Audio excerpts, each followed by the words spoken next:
요즘 사용되는 신조어 중에 심쿵하다라는 단어가 있습니다. 들어보셨습니까? 이 심쿵하다라는 단어는 말 그대로 심장이 쿵 할 정도로 어떤 일이나 대상, 사람을 보고 놀라거나 설레어서 심장이 쿵쿵쿵쿵 이렇게 뛸 때 사용하는 단어입니다. 최근 우리 사랑하는 성도 여러분들, 심장이 심쿵한 것을 경험한 적이 있습니까? 라고 물으면 속으로 뭔 소리야? 나 오늘 처음 들었어. 이렇게 말씀하시는 분들을 위해서 제가 준비했습니다. 교사 100명에게 물었습니다. 5월 3주 동안 그 태교학교, 아기학교, 영유아 유치 교사들에게 무슨 죄입니까? 제가 담당하고 있으니까 100명에게 설문을 돌렸습니다. 첫 번째, 당신은 요즘 최근에 누군가에게 심쿵한 적이 있습니까? 라고 물었습니다. 근데 이 100명 중에 몇 명이 심쿵을 했다고 대답을 했을까요? 76명. 76명이 심쿵을 했다고 대답을 했고요. 몇 명이요? 4명이 심쿵을 하지 않았다고. 의외로 이렇게 앞만 보고 달리시는 분들이 있더라고요. 그러면 두 번째로, 그러면 심쿵하신 분들 중에 그러면 어떤 경우에 심쿵을 하셨습니까? 라고 물었습니다. 물론 7가지의 지문을 제가 올렸지요. 그러니까 이렇게 체크를 하셨어요. 압도적으로 1위가 뭐냐면 누군가에게 위로와 공감의 말을 들었을 때 마음이 설레거나 심쿵했다고 합니다. 두 번째는 뜻하지 않은 선물을 받았을 때, 세 번째는 자연의 아름다움을 보았을 때, 이 3위는 보통 이렇게 40, 50대 좀 권사님 선생님들, 연세 있으신 선생님들이 대답을 했습니다. 그러면 여기서 문제입니다. 4위가 뭘까요? 4위 모르죠. 시어머니도 모르고 며느리도 몰라요. 제가 지문을 썼으니까. 참고로 원래는 드라마의 감동적인 대사를 들었을 때가 4위였어요. 근데 유치부 설문지가 오니까 이게 뒤바뀌었어요. 4위가 뭐냐면 허요한 담임 목사님이 말을 건넸을 때, 능력자. 4위가 허요한 담임 목사님이 말을 건넸을 때였습니다. 그리고 유일하게 주관식으로 제가 남이 상상도 못하는 심쿵 경험이 있다면 적어주세요. 이렇게 썼어요. 근데 누구가 한 명이 이렇게 썼어요. 설교를 들으면서, 와, 이 얼마나 아름다운 말입니까? 오늘 제 목표가 이것입니다. 설교를 들으면서. 그렇다고 해서 설교자를 통해서 이렇게 심쿵하라는 의미가 아닙니다. 당연히 오늘 본문의 주인공이신 예수님을 통해서 심쿵했으면 좋겠습니다.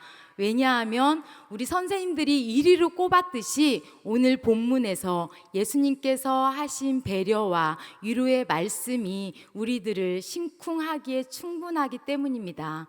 그러면 오늘 우리가 읽은 혈루증 여인의 이야기, 너무 잘 아는 본문이죠. 그래서 별반 새로울 것 같지 않은 이 본문의 말씀을 통해서 과연 예수님께서 우리를 어떻게 심쿵하게 하실까요?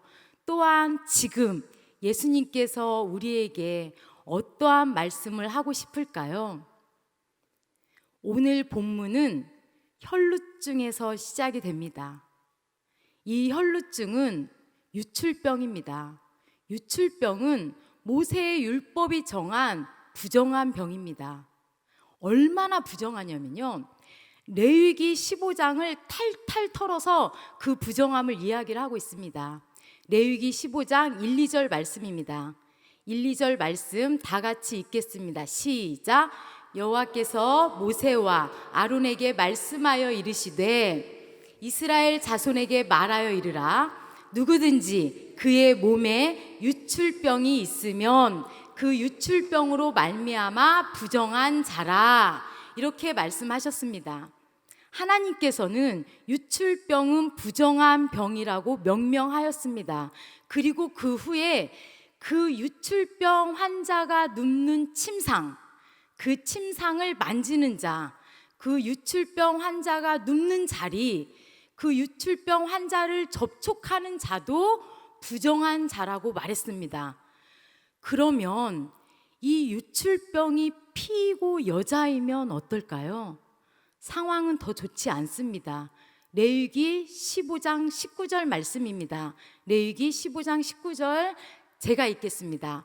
어떤 여인이 유출을 하되 그의 몸에 그의 유출이 피이면 이레 동안 불결하니 그를 만지는 자마다 저녁까지 부정할 것이요.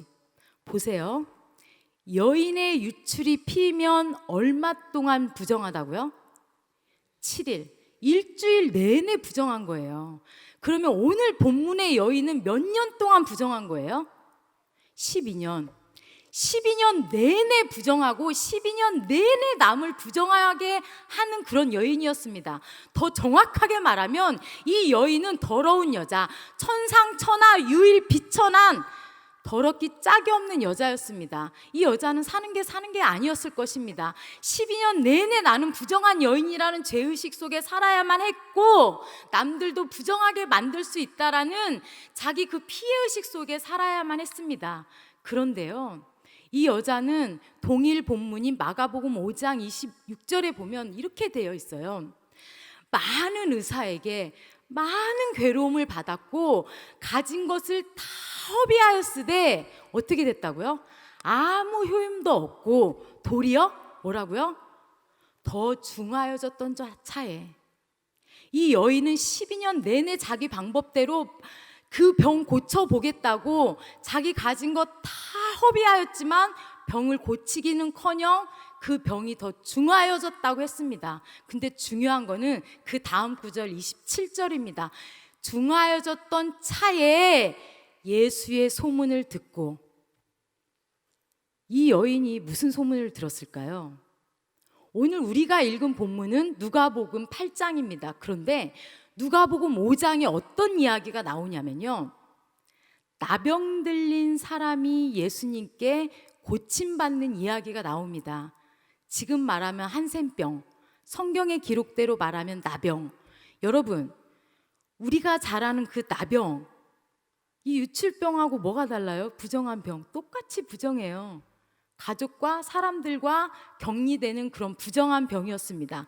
그런데 이 온몸에 나병 들린 사람은 예수님 앞에 나왔어요. 그리고 예수님께서 아주 파격적으로 그 온몸에 나병 들린 사람을 만지고 그 나병을 낫게 하셨단 말이에요. 그 누가복음 5장 15절에 보면 이렇게 나와요. 그 소문이 퍼짐에 많은 사람들이 예수의 말씀을 듣고 자기 병도 고치고자 모여들더라. 그 소문을 이 여인이 듣지 않았나 싶습니다. 그 소문이 퍼짐에 이 여인도 들었어요. 결은 다르지만 나와 똑같이 부정한 병, 그 나병 들린 자를 고치신 그 예수님의 그 소문을 들었어요. 근데요, 이 여인은 예수님 앞에 나올 수가 없었어요. 왜 그랬을까요? 이 나병 걸린 사람도 부정한 사람인데 예수님 앞에 나와서 예수님이 손을 대고 낫게 해주셨는데 이 여인은 왜 예수님 앞에 나올 수 없었을까요? 너무 죄인이라, 내가 너무 더러워서, 너무 부정해서 나올 수가 없었던 거죠. 철저하게 12년 동안 죄의식 속에서 나는 부정한 여인이다, 남을 부정하게 할 수 있는 그런 여인이다, 이 죄의식, 피해의식 속에 사로잡혀서 살았기 때문에 예수님 앞으로 나올 수가 없었습니다. 여러분, 이스라엘 공동체에서 피는 생명과도 같았습니다. 그래서 몸 밖으로 피가 나온다? 이거는 죄의 결과예요. 생명을 파괴하는 것이었지요. 그렇기 때문에 이 여인은 죄인 중에 괴수였습니다. 그렇기 때문에 예수님 앞에 나올 수가 없었어요. 여러분들은 자기 자신을 들여다보면 나는 막 죄인이구나. 나 같은 죄인 살리신 주내 놀라와 그러면서 막 내가 구원받은 그 은혜가 감격스럽고 막 감사하고 그러십니까? 지난 5월 첫 주 수요일에 저녁 예배 드리기 전에 베데롤에서 목사님들이 쭉 서서 안내를 서고 있었어요. 그런데 작년에 제가 가을에 이제 가스펠 프로젝트 강의를 했는데 거기 수강하신 집사님이 이렇게 예배 드리러 들어가시는 거예요. 얼마나 반가웠겠어요. 서로 이제 인사를 나눴죠. 그런데 그 집사님이 너무 환하게 웃으면서 저에게 그러는 거예요. 목사님, 오늘 목사님 되게 성령 충만해 보여요. 이러시는 거예요. 그런데 제가 그때 때마침 흔하진 않지만 다행히도 제가 이 말씀 설교 준비에 막 매진을 하고 있을 때라 오직 기도와 말씀으로 세상과 나는 간고도 없고 오직 구속한 주만 보이던 그때여서 제가 좀 그렇게 보일 수도 있었을 때예요. 근데 그 집사님이 그렇게 이렇게 말씀하시면서 제 손을 잡고 이렇게 말씀하시는 거예요. 근데요, 목사님 저는요, 그러면서 막 울먹이시면서 얘기를 하셔서 잘은 못 들었지만 요는 이거였어요. 목사님, 저도 목사님처럼 막 정말 성령 충만하고 살고 싶어요. 그래서 남들 앞에서는 그런데 막 자기가 너무 신앙이 좋은 척, 의로운 척, 막 남들 앞에서는 그런다는 거죠. 근데 자기 자신을 들어다 보면 자기가 너무 죄인이고 가식적이어서 땅을 파고 들어가서 숨고 싶다라는 거예요. 그러면서 막 울먹이시는데 그 모습을 보고 있는데 제가 그 집사님이 너무 귀한 거예요. 너무 사랑스러운 거예요. 사랑하는 성도 여러분, 중요한 것은 내가 주님 앞에 죄인이라는 자기의식이에요. 그렇다고 해서 제가 여러분들은 죄인입니다. 죄인이에요. 하면서 무슨 애국식 고치시키듯이 막 죄의식을 고치시키자는 것이 아니에요. 무슨 말이냐면요. 잘 들으셔야 돼요. 우리 모두 죄인이고 날마다 죄를 짓고 살 수밖에 없는 그런 연약한 존재예요. 그럼에도 불구하고 예수님께서는 예수님의 피값으로 우리를 하나님 백성, 하늘 아버지 자녀 삼아 주셨잖아요. 그렇기 때문에 우리는 하나님의 백성답게 살아가야 되는 거죠. 너무 어려워요. 그렇기 때문에 늘 말씀으로 나를 쳐서 복종시키면서 살아가야 되는 거죠. 여러분, 우리가 말씀에 능하고 율법에 능하고 때때로 금식하고 교회에서 하는 양육 프로그램 다 이수하고 항정지 선거 돼서 직분자 맡은들 내 눈에 있는 들보 보지 못하고 남의 눈에 있는 티만 들춘들 그 무슨 소용 있나. 전 정말 그렇게 생각해요. 이 여인이 그랬어요. 이 혈루증 여인이 그랬고 이 수요일 날 제가 만난 집사님이 그랬어요. 내 모습이 너무 죄인이라 주님 앞에 너무 부끄럽고 그래서 땅을 파고 숨고 싶은 거죠.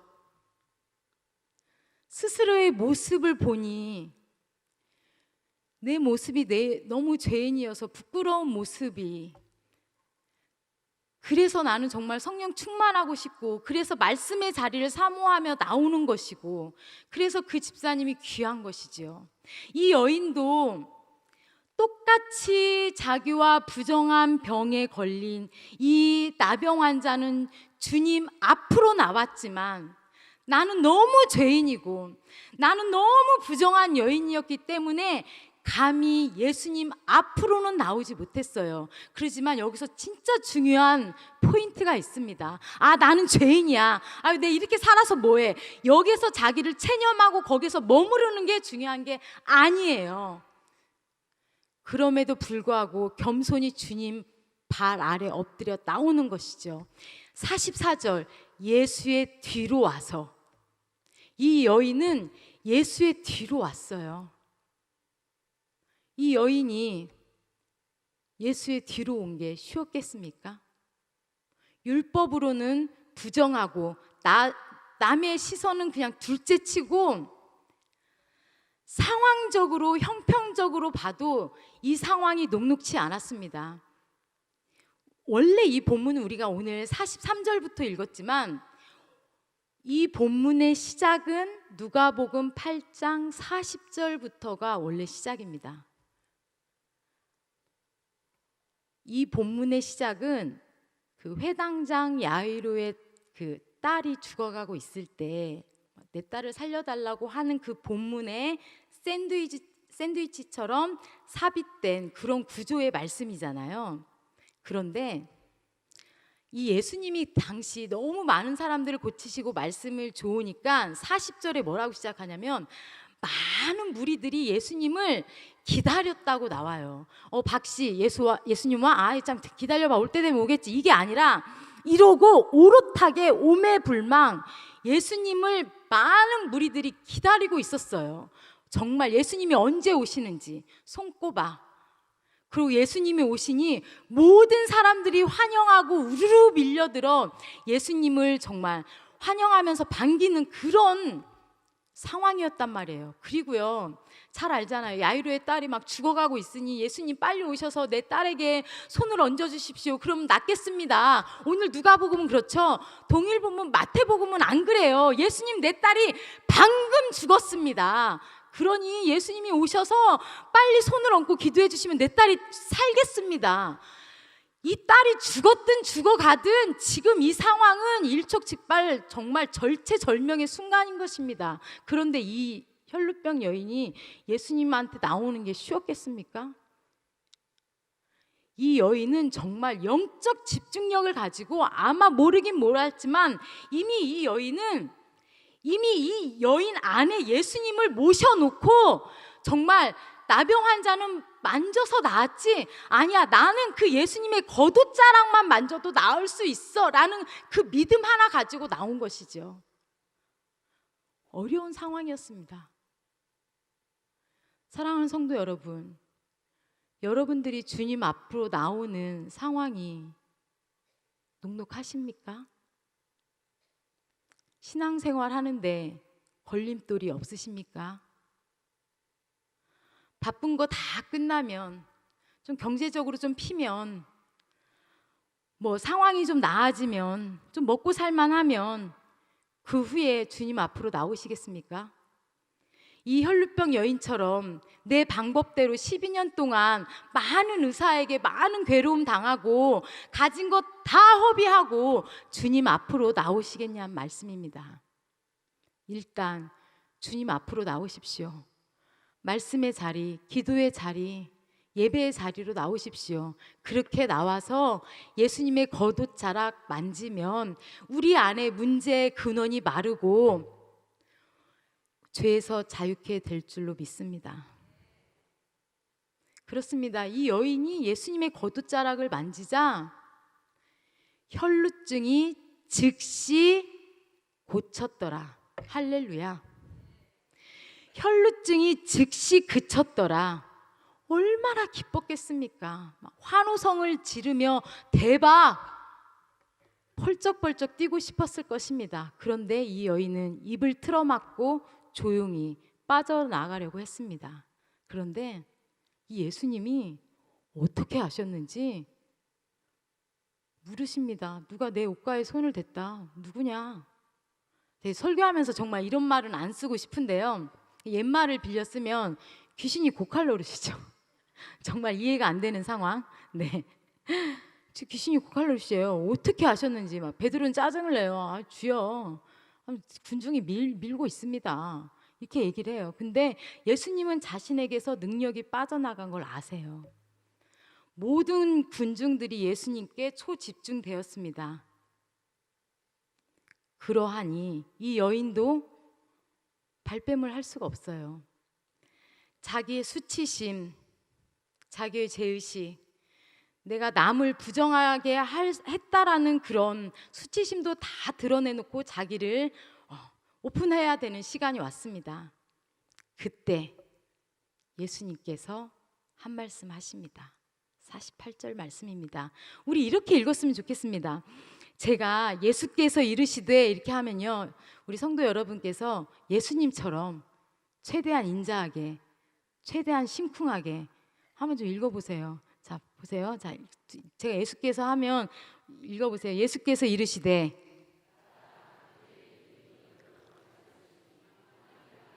하시더라. 네, 딸아, 내 믿음이 너를 구원하였으니 평안히 가라. 사실 저는 이 본문에 있어서 이 48절보다 사실 이렇게 같은 본문 마태복음을 더 좋아해요. 마태복음 9장 22절에는 뭐라고 나냐면요, 따라하고 여기에는 내 믿음이 너를 구원하였으니 평안히 가라 이랬잖아요. 마태복음은 따라 안심하라 이게 들어가 있어요. 따라 안심하라. 여러분 좀 심쿵하십니까? 좀 덜하죠? 좀 심쿵하게 해드릴게요. 자, 보세요. 이 여인이요, 따라라고 얘기를 했어요, 이 여인한테. 근데 예수님은요, 모든 치유의 사건 이후에 사람들에게 내가 죄 사함을 받았다, 내 믿음이 너를 구원하였다, 여자여 내 믿음이 너를 구원하였으니 평안히 가라, 이렇게 선포를 하세요. 매번 그랬어요. 그쵸? 근데 어느 본문에도 따라라고 말하는 데가 한 군데도 없어요. 오직 이 본문에만 딸이라는 표현을 썼어요. 그래서 저는 늘 궁금했어요. 왜 예수님께서는 이 여인에게만 딸이라고 했을까? 딸이라고 했을까? 오늘 제 설교의 제목도 따라예요. 그쵸? 그 비밀의 열쇠가 옷가에 있습니다. 옷가. 이 여인이 예수님의 어디를 만졌죠? 옷가를 만졌어요. 다른 본문에는 겉옷이라고 돼 있어요.